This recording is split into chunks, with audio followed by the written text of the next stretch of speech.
everyone. Landry Etheridge, joined today by Channing Harris with Etheridge Counseling Group. And we're here to talk about physical intimacy, sex, intimacy. And I have had the pleasure of reading Channing's blog on this topic, and it's so helpful and practical and really validating. And I have a few questions for her that I've written down here. So I'm going to ask you my first one, which is, why or what are some of the most common reasons that physical intimacy fades? Yeah, I mean, there's so many, but life circumstances, having a mortgage, and then you have kids, and you might both work, and your jobs get busy. And so, you're just like legitimately not spending as much time together. Mm-hmm. So there's just not as many opportunities for physical intimacy. Fewer opportunities. But, also I think getting into routine, and it's harder to be spontaneous, and you can kind of get into this rut of, oh, we just don't really connect physically as much anymore. Mm-hmm. And that can be sex, but that can also be even just like, I think about like intimate touches, like hand holding or kind of leaning into each other, or even like cuddling on the couch. Yeah. When life gets really busy, sometimes you're like, I don't have time to cuddle on the couch. Like, I gotta go do our dishes before I want to go to bed. Yeah. Yeah. And I appreciate what you're saying is there's a lot of reasons. Yeah. You've got hormones, you've got schedules, you've got so many things. Health, naturally you age, and there's health issues that can get in the way of that. Yeah. Everyone experiences that. I mean, it looks different. Which to me sounds nice. It sounds very validating. If someone listening is feeling maybe some shame around that this is actually pretty common. And most people go through different seasons where physical intimacy doesn't feel as easy or as comfortable. Mm-hmm. Yeah. So now thinking about sort of reconnecting and rebuilding that for couples that it feels important to them. Why in your blog you're talking about emotional safety being important to start having more physical connection. Why is emotional connection so important when it comes to building that physical closeness? Yeah, I mean, emotional connection is kind of the foundation for physical closeness in a lot of ways.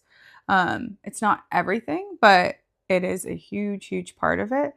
That if you don't feel safe emotionally in the relationship, your nervous system responds accordingly. Sure. We're designed to, like, your brain tells you, your body tells you to lean out, or oftentimes to fight, which doesn't necessarily look like nice, cozy physical intimacy. Right. Yeah. That a fight can also be like, do not touch me. Do not touch me. Yeah. That physical, that boundary. Yeah. You almost, you can't see it physically, but it's you feel it physically in your body when you're not feeling emotionally safe in a relationship or connected. Yeah. And so that's something that usually will erode first over time. But there's also, like we talked about earlier, there is like, health things and hormone things, those things that happen in your body.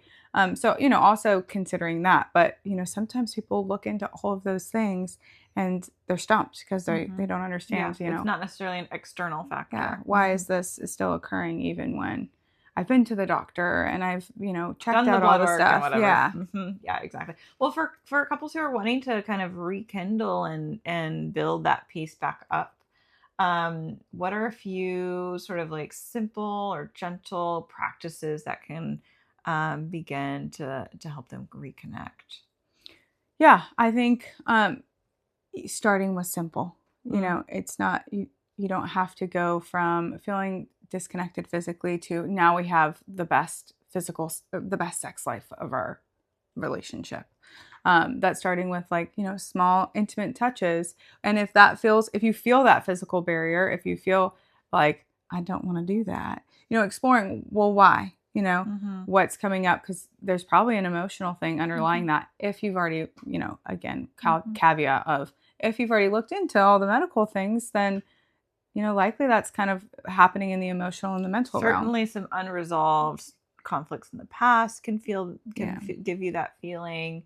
And I like sort of just starting with just gentle touches. Can be an easy way to start. And you can also even start with having conversations around, because I mentioned earlier, one of the main culprits is life circumstances, life getting busy and feeling overwhelming.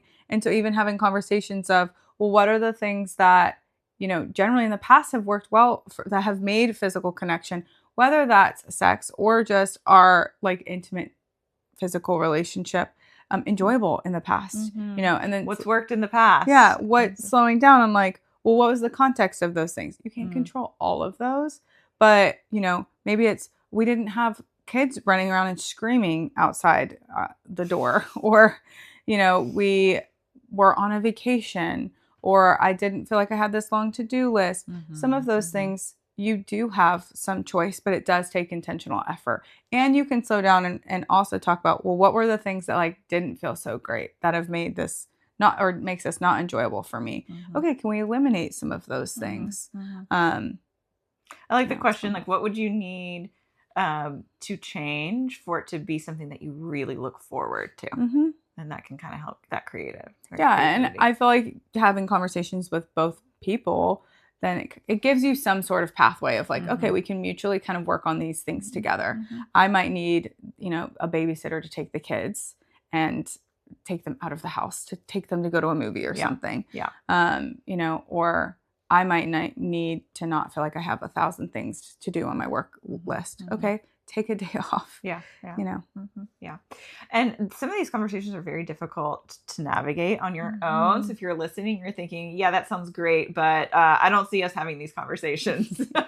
And that's a great time to bring in a therapist. And if you're interested in either reading more about this topic or scheduling with a therapist here in Charleston or South Carolina, head over to etheridgecounseling.com. You can schedule a free consultation to find out more and maybe get started if that feels like something that could be helpful for you and your partner. Thank you so much for listening.